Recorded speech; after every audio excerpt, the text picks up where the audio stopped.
Well, everyone, let's go ahead and kind of take a look at the iPhone SE 3 and compare it against the iPhone 13, 12, and the iPhone 11 and see how these kind of compare. Now, I've already talked about these heavily and I've already compared these side by side to one another, but it's very interesting to see these all kind of, placed out in front of us and see how the iPhone SE 3 kind of looks like when you compare it against the iPhone 11. Now, the craziest thing is that the difference between the iPhone 11s, the 12s, and the 13s, you don't really see that big of a difference. But the SE3, you can actually see how big of a difference it is from a 13, from a 12, and the 11.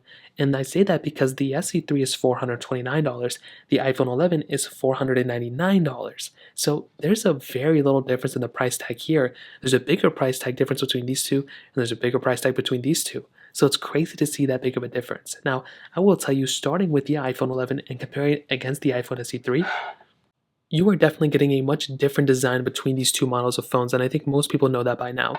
I mean, with the iPhone 11, you can see how much better that thing looks. Even though this one came out 3 years ago almost, and this one is a brand new phone, there are still some massive differences for sure. You have the notch, which all these iPhones have, which is not a big deal, in my opinion, but you are getting a little bit of a dated design on the iPhone SE 3, and that's kind of a disadvantage here.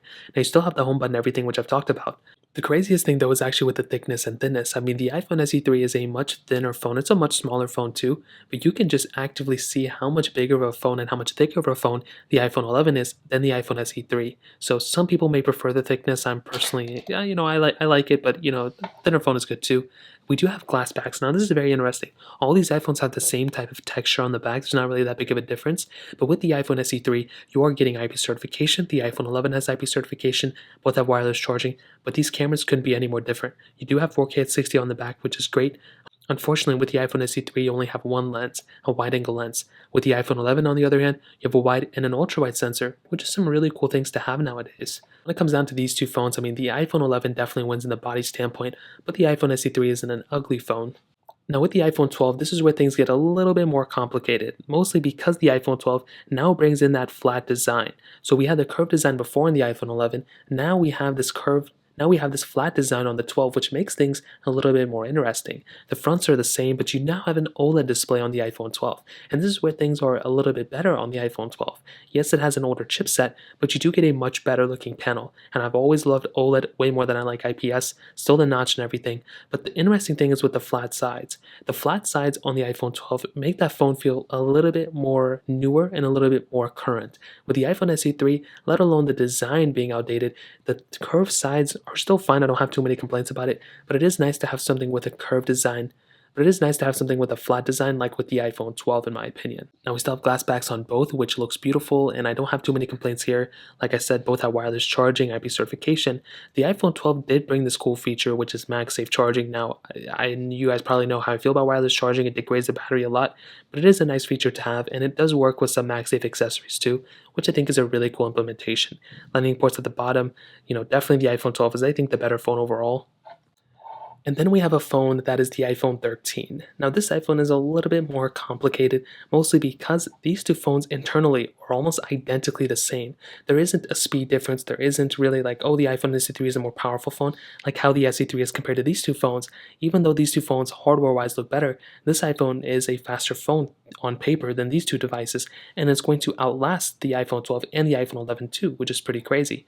Unfortunately, or fortunately for you, these two phones have the same exact future ahead of them for the most part. Even though they look completely different, although the iPhone 13 looks way better, theoretically speaking, the iPhone SE 3 is going to last just as long as the iPhone 13. The speed on paper should also be about the same too. I've already done a speed comparison between these devices too, and I haven't really found too many differences, although with the iPhone SE 3, as I mentioned before, it is kind of a downgrade because on the iPhone SE 3, you have to wait for that home button every single time. So if I were to click home here, you have to wait for the home button, which is kind of weird. Going back home from an application is also a little bit of a downgrade too. If I click here and I click here, going back into home, I mean, it's so much faster on the iPhone SE 3. Even though I clicked it a little bit later on the SE 3, it's definitely a much slower phone on the SE 3 going for day-to-day tasks. Again, thinness and thickness, you're getting a bigger size battery on the iPhone 13. However, they both kind of feel like thin. I don't know how to describe it. The iPhone SE 3 is much thinner, but the 13 isn't super far off. I mean, it feels like a thicker phone, but it is supposed to be thicker. You still have glass backs on both, which look great. Nothing really too much to complain about here. Dual camera setup on this one as well, wide and ultra wide, but you are getting things like cinematic mode and 4K 60 on the front and the back on the iPhone 13. The iPhone SE3, on the other hand, only 4K 60 on the back. You have 1080p on the front, but that's still kind of a downside, for the iPhone SE3. And even like lack of cinematic mode on the SE3, it's kind of weird. No portrait mode for animals is also very weird on the SE3. So definitely some weird things going on for sure. Now, to be completely honest, I think most of you probably know how this will go, but if you have an iPhone, 13, should you go and buy an iPhone SE3? Absolutely not. If you have something like an iPhone 12, should you go and buy an iPhone SE3? Or if you're looking at both these phones, which one should you buy? The iPhone 12 is the obvious answer here as well, even though it has technically an older chipset and it's not as fast as something like an iPhone SE3 is on paper. This is still a better phone. You're getting the gesture-based design. You're getting a better camera setup as well, which is huge. You're getting, I think, a faster feeling phone. Again, it's not faster on paper, but it feels faster because of that gesture-based design, and you're getting a better camera setup as well. But I do think the biggest differentiating factor between all these phones isn't even necessarily with these two devices in this one, it's with these two. And in my opinion, as I mentioned before, with an SE3, it just still even doesn't come close to the iPhone 11. This device is a much better phone in every single area. You're getting that better display, as I've talked about before, heavily. You're getting the notch, which isn't a really big deal for me personally, but for some of you maybe. But you're getting a better design, which I think is a really big thing. Having a design like this device is really important. And I think when you have a phone like the iPhone 11, you're still set for many, many more years to come. It's not like this device is going to be outdated. It's not like this phone is going to be slow today. So even though the iPhone SE3 is a faster phone and it's going to last longer, this device is still here to stay. And I would be surprised if the iPhone 11 doesn't last as long as the iPhone 12, to be honest. And this phone, obviously, it's a newer phone, but this one is still a very good device, and I don't have too much to complain about here.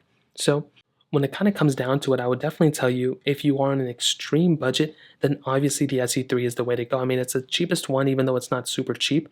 But if you have even a little bit more money to spend, or if you're willing to go in the used market and purchase a device, and the iPhone 11 I think is a really good deal. I would recommend buying the 11 over the 12, to be honest, just because of the things and issues I've had with the 12. The 11 is the best value per dollar here. The 13, if you have the most amount of money, go get this one. But I just don't see a reason why you should even buy this phone, to be honest. I think may have been a good idea maybe like 2-3 years ago, but with this type of design, it just doesn't really make too much sense. So in terms of that kind of covers up the whole entire comparison. If you have any other questions or anything like that, let me know in the comment section below. Hit the like button, that would mean so much, but definitely hit that subscribe button if you guys want to pick up these phones like I mentioned. Links are down in the description. You can get that from there, help support the channel at the same time. More importantly than everything else, I love every single one of you guys. Hopefully I'll catch you guys in the next video. Peace out till then.